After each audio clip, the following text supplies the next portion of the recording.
lods no. Ayan mga lods no. Andito po kami ngayon sa bahay ni Edwin no.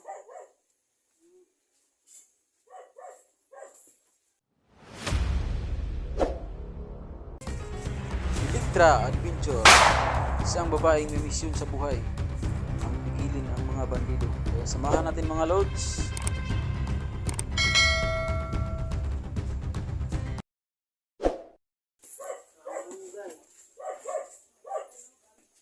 Ayan mga lods no, andito na po kami ngayon sa bahay ni Edwin no.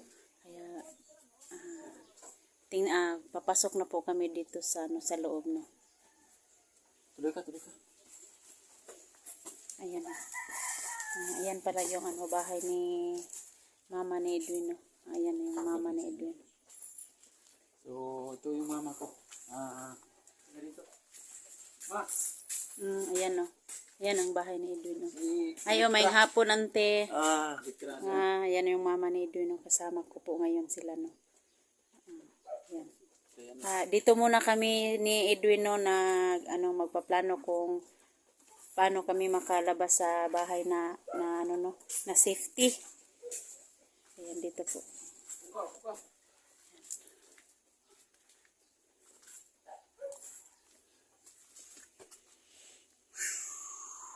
Pwede mo lingkod rin ma?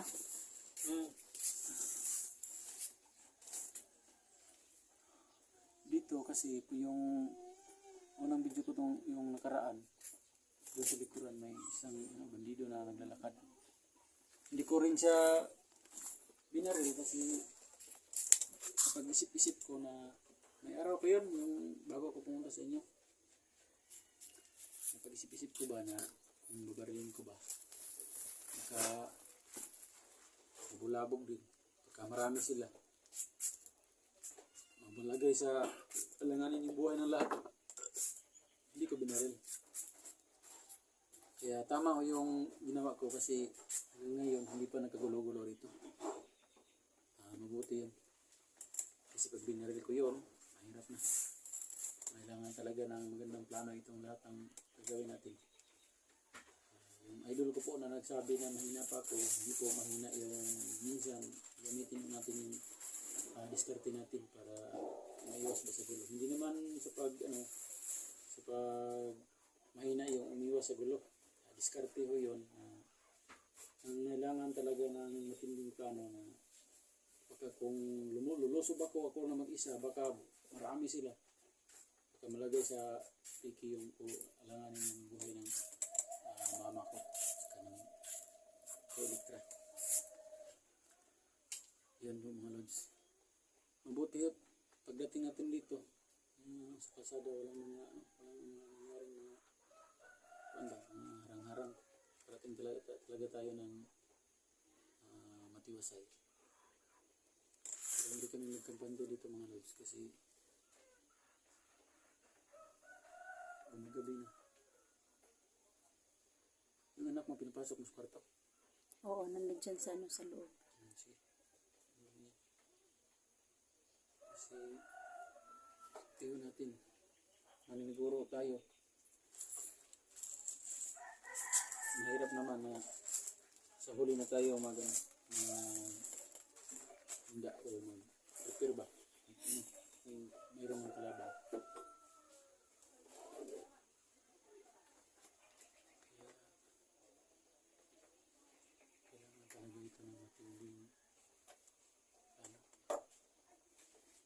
So, ito nga pala mama ko. Ayan.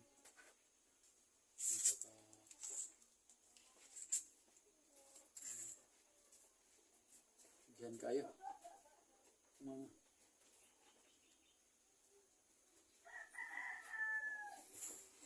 So, paano to? Mabuti at hindi ka pinasok sa bahay mo gabi. Oo, butin lang. Hindi ako pinasok ng talaga yung mga viewers talaga, talagang may sila talaga sa atin. May pagmamahal talaga yung mga viewers sa atin kasi lahat ng mga anggulo ng video natin is pinapasok nila. Pagpasok nila at talagang isinishare nila o sinasabi nila sa mga kakampi natin na ingat ka dyan idol kasi may ganyan, may ganyan. May mga tao Oo. na Buti nandyan yun. sa labas. Mahirap kasi na ang sitwasyon natin. Kahit na sila SG nga, nahirapan at saka si 44. Tayo pa. Pero yung plano ko po mga lods na dadalhin ko si Electrat yung anak niya dito sa amin is na mission accomplished tayo mga lods. Kasi dito mga lods, buo yung presa, dalawa kami. Pag may lumusob dito, dalawa kami makipaglaban. Mahirap lang siya mag-isa doon or mahirap din doon ako. Kasi yun doon, natunto ng mga kalaban ba dito. Natunto din nila dito pero mabuti dito kasi hindi pa masyadong malapit sa kalsada ba. Doon maraming mga kapitbahay doon na hindi natin alam kung baka sa kalaban na sa kalaban mo tabang ba. Mahirap yun. Kaya mabuti itong ganito na isa yung person na kami magkasama.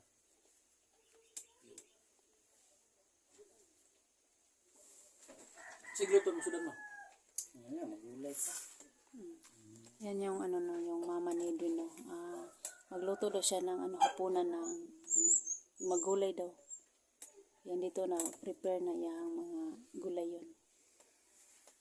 Kasi sila SG. Sana po, sa ngayon po, sana okay lang yung mga kasamahan natin yun.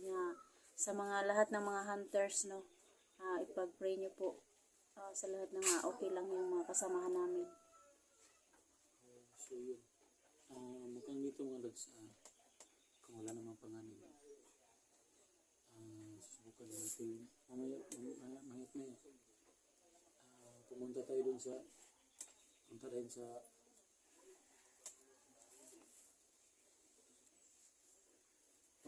tayo dun sa labas kasi misig tayo. Susubukan natin i-clear yung area. Pero huwag kayong mag-alala sa mga lods. Is Electrat ng anak niya. Saka yung mama ko is safety na. Nasa isang bahay naman kami. So, walang mga balido na marating dito. Pero sa ngayon, araw kami. Mga lods, may gulab shout out sa lahat. Sa mga Ano ba yung mga ingay na narinig natin? Hindi ba ito mga kapitbahay kapitbahay ng mama mo? sa mga hunters dyan, may gulab shout out. Yan mga lods, no, sa lahat ng mga solid viewers ko po, sa mga silent viewers ko po, maraming salamat sa inyong pagsuporta sa channel ko, no. Lalong-lalo na no sila, Idol SG, no. SG01, Ghost Hunter 44 po. Maraming salamat sa inyo, no. Sana po walang mangyari sa inyo, sa inyong pamilya, no. Kay Kuya Dax, Mandirigma, sana po walang masamang mangyari sa pamilya mo, Dol. Okay na kami dito, idol. Tawagan nyo kami kapag okay na yung okay na yung mga natin pamilya, no.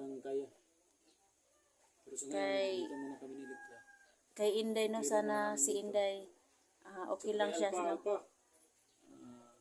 Walang mangyari kay Inday, no, kasi po kagabi may nabaril daw si Inday 2 tao Mahirap kagabi. na papatayin niya ng mga tao ng Boss Lidio kasi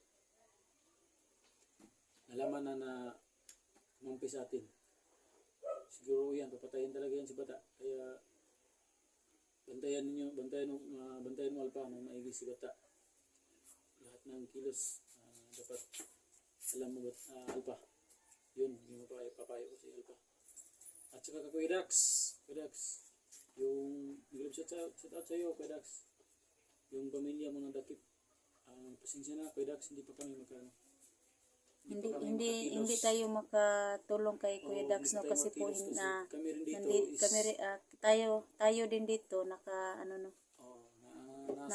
nasa alanganin ng kaya Kuya Dax, hintay ka lang. Kita rin tayo. Saka kay Inday. Ito nga pala yan. Shout out Inday Adventure. last video yan nakita ko niya sa kanya at saka may viewers na nagsabi sa akin may dalawa na daw siya na papatay doon sa pintuan ng bahay niya. Talagang pumasok sila mga lods, mahirap ito mga lods. Kailangan pang Moses at talaga ng mga mahirap ito mga lods kasi mga bandido talaga. Talagang papasok sa bahay natin. Hindi natin alam kung makakaya ba natin pero kakayanan naman mga lods. Yun ang masasabi ko.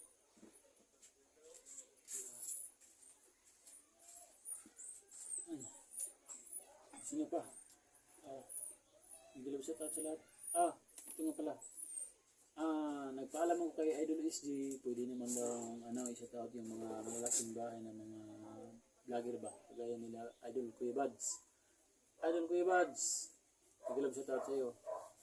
Sana naman sa mga viewers ni Kuya Bads, sa mga solid supporter ni Kuya Bads, dumalaw. Ano kaya yung ano kaya yung dito no? Kasi po yung aso nila no, yung aso nila ni Edwin tumatahol po, kaya sana po yung mga tao dito hindi yung mga masasamang tao no. Sa mga solid supporters ni Kuya Bads dyan, sana dalawin nyo naman bahay naman dito tulad namin dito, baguhan pa lang. Sana po ano yun.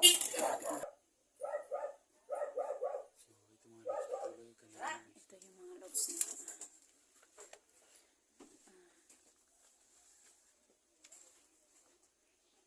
Sa ngayon po kasi may narinig ako ng mga galaw-galaw doon sa labas. nakakatakot dito sa sa bahay ni ni Edwin no, kasi maraming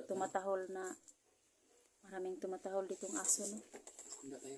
Kaya sana po mga lods walang masamang mangyari sa amin no, yung pamilya ni Edwin at saka yung anak. Kasi dala ko yung to.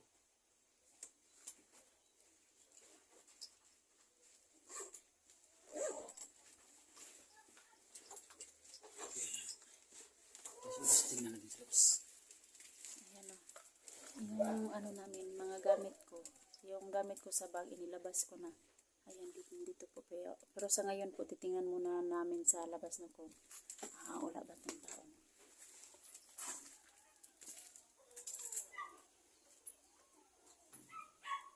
Ayan.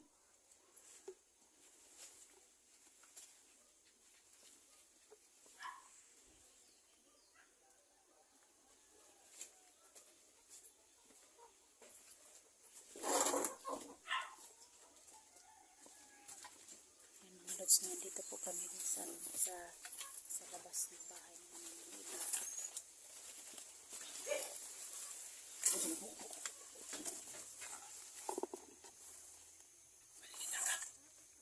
Nakita ko dalawang tao. Saan? Sige doon po daw. May nakikita po daw yung tao dito. Pero sa ngayon po. Ay, doon. Yung dito yung tao dito. Dalawa.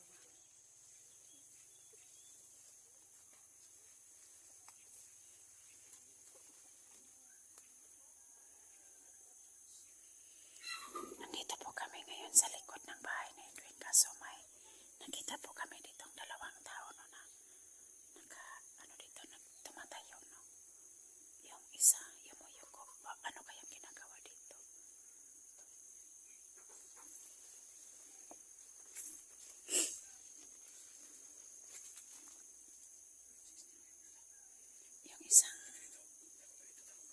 Yung isang tao no, M16 yung dala no.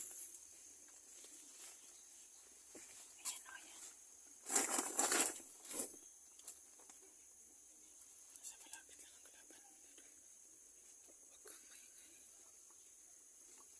Saan kaya punta nila?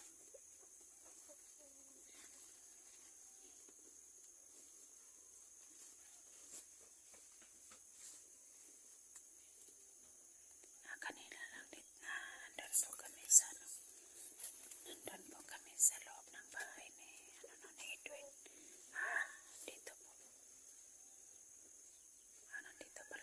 labas na ano, sa may likuran ng bahay nila, no?